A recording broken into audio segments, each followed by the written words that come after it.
All right, here we are, Impact and Influence Radio right here on iHeart. Today's broadcast is brought to you by Blinds of Sacramento, Sacramento's complete solution window covering experts. Give them a call, 916-790-8689, 916-790-8689, or blindsofsacramento.com. Now today, we've got a lovely lady in here. I met her down at Paul De La Torre's event down in South Sacramento. Katrina Cookman, how you doing, my dear? I'm doing well.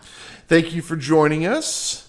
This is your first time doing anything like this, you said? It is, so thank you for having me. So this was your first networking event. You run into a crazy guy like me, and I say, hey, I want to invite you on the radio show. And you're like, sure, I'm going to do this, and I've never done anything like this before. So you're just in a whole new adventure right now. I am. What is this? Is this like a, no disrespect, is it like a midlife crisis kind of thing? Or is it like, I've already done what I wanted to do in life and now I'm looking for something fresh? It's not a midlife crisis. I had mine a number of years ago. It's okay. I look at it as an opportunity to just get out a little bit more out of my comfort zone. That's amazing. Now, okay, so we're going to really dig into what you're doing. Now, Red Boot Ranch, is this a full-time gig? Is this a part-time gig? Do you have a day job? Is this, you said your husband works for the school system, I want to say. And so were you were at home? Were you an at-home wife? And then you're like, you know what, we're going to start this thing? Yes. Is this what this was? Yes, it was. My husband has always provided for our family. Uh-huh. I educated our kids and through homeschool, they graduated. And so I was looking for an opportunity to kind of do something on my own. Mm-hmm. And I started originally trying to get into fiber sheep. That was just taking too long and financially just not working out as well as I had hoped. Mm-hmm. So I decided to pivot and go into farm fresh eggs.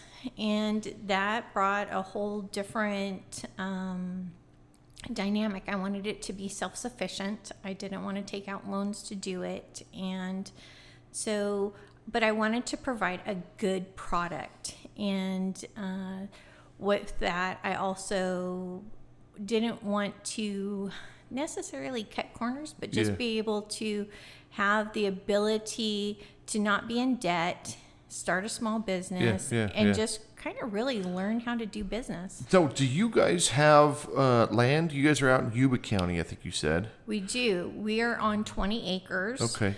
It's all hill. It is difficult. Yes. It's not flat. It's not flat land. It had been land that had not how do I say, not cared for. Yes. And so I've actually been looking at land, and I want to build bee sanctuaries. Okay. Is what I want to do. Yeah, that's something that nobody knows. And I just spilled the beans. Yes, you did. Yeah. Mm-hmm. And so that brings its own challenges. Yeah.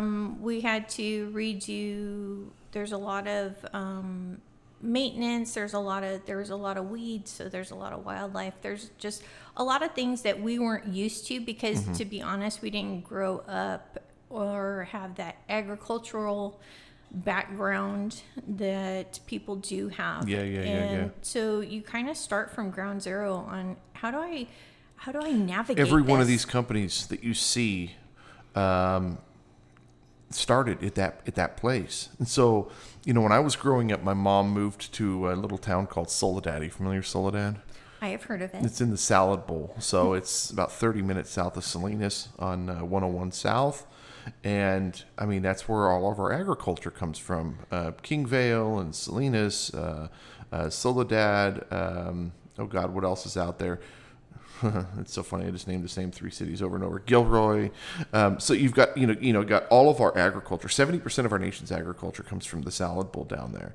And so every single one of those companies all started with a dream. They all started with an idea, and they all started with a plot of land. And so that's what you're doing. You could literally be creating something generational right now. It would be amazing. Even if I don't create something generational, it can be foundational in the sense that somebody else could take the property and utilize it for their own dream. So you guys are doing farm fresh eggs. That's your focus. Why eggs? That's a great question. Okay, so chickens to me are the easiest of the livestock industry. You didn't want to deal with cows? No, because 20 acres would only facilitate so many cows. I know. I can have more chickens than I can have cows. Yeah.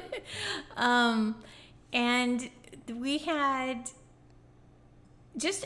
it was low overcost, to be honest. Like I can raise more chickens, and in the sense of lower overcost was that chickens, and they can be cared for easier. They can. Well, it's a product that we're all using. It's a commodity. Yes. It's not, you're not doing goose eggs or dinosaur eggs. You're doing chicken eggs. Every single one of us, every day, literally use this stuff. And so what I want to do actually is I have a bakery. One of our clients is a bakery. I want to get her in contact with you, or get you in contact with her. Diana's an amazing, amazing lady. And get the two of you guys connected, because, part of her whole thing is that freshness. And she could probably use some eggs.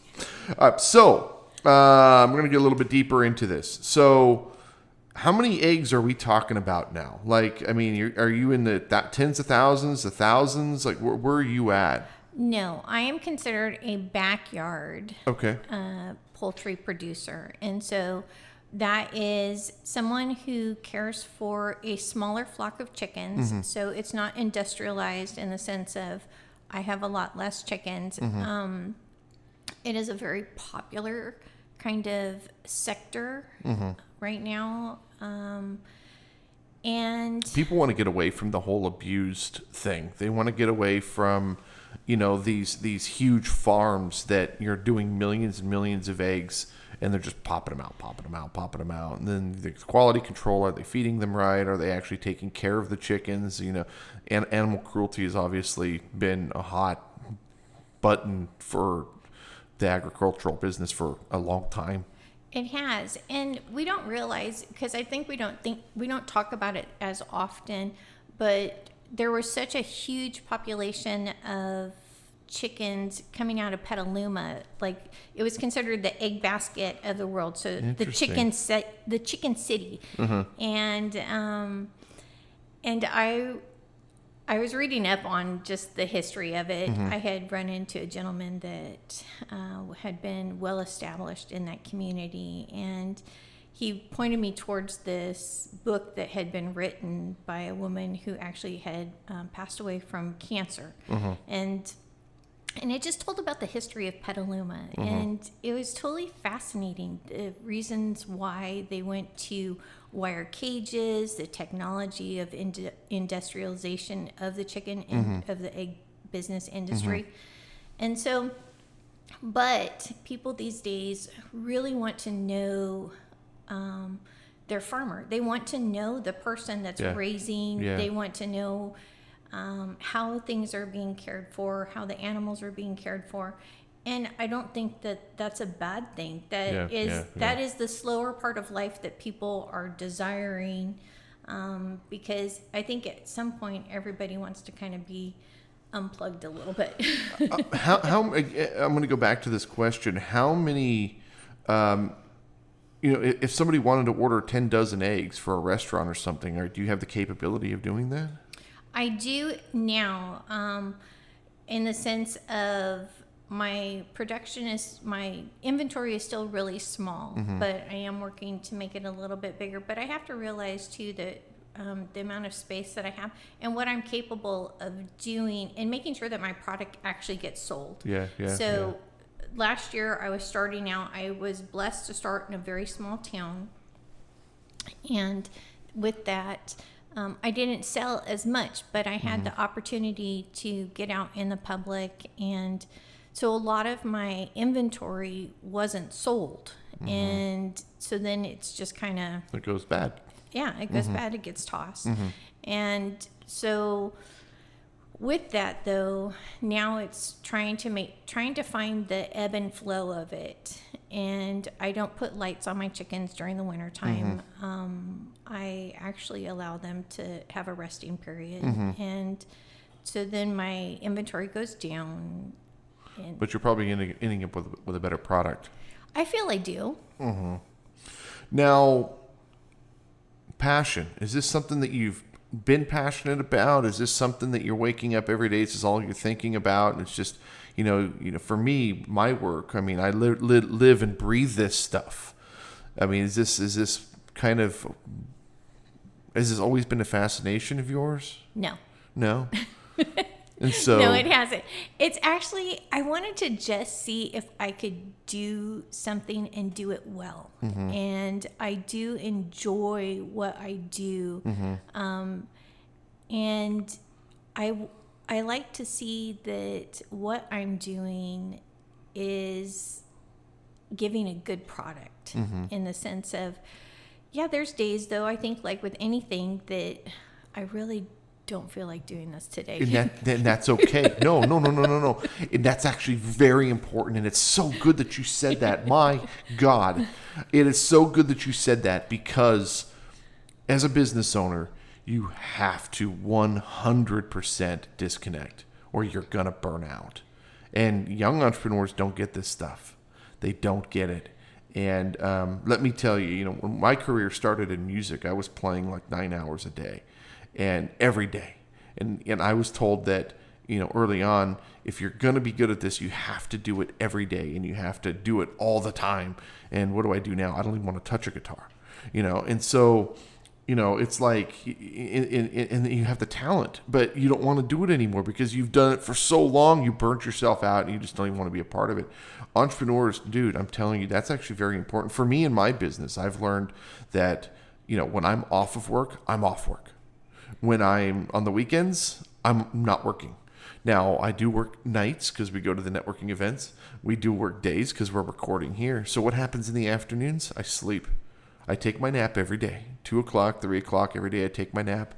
People are like, you nap every day? Yeah, I do. That's my time.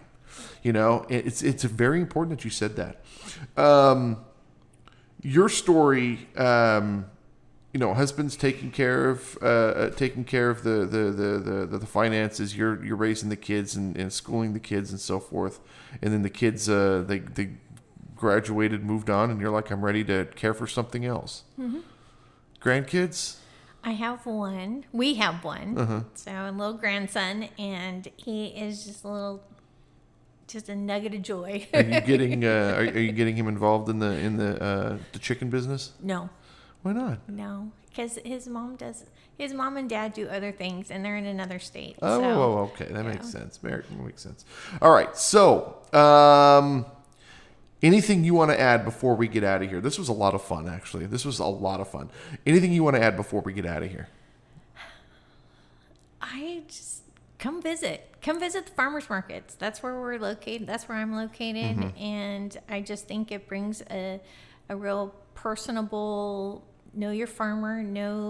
I can't consider myself a true farmer or a true rancher because there are people in the agricultural industry that have really, they do a lot. So I love Crystal what I do. Dunn, she does a whole article on growing your food, and every time I talk to her, she's out there in the field doing something, and I got to get the two of you connected, but I think she's a farmer, dude. Yeah. I think she's a farmer. She grows all of her everything. Yeah. It's crazy. What's actually really interesting about that is you can see the difference in the vibrancy of people who eat that, healthy versus people like myself who eat crap, and you can just see they're full of a different. It's almost like they've got a different life inside of them. It's very interesting. It's very, very interesting. Red Boot Ranch 530-930-8998 530-930-8998. Did I get that right? Yes, you did. Okay. Red Boot Ranch out in Yuba. Hey, thank you so much for being here. Thank you for having me. This was a lot of fun. And you learn something new every day. I love this. Yes, I just love this. Hey, thank you guys so much for listening. We'll see you next time. Bye-bye.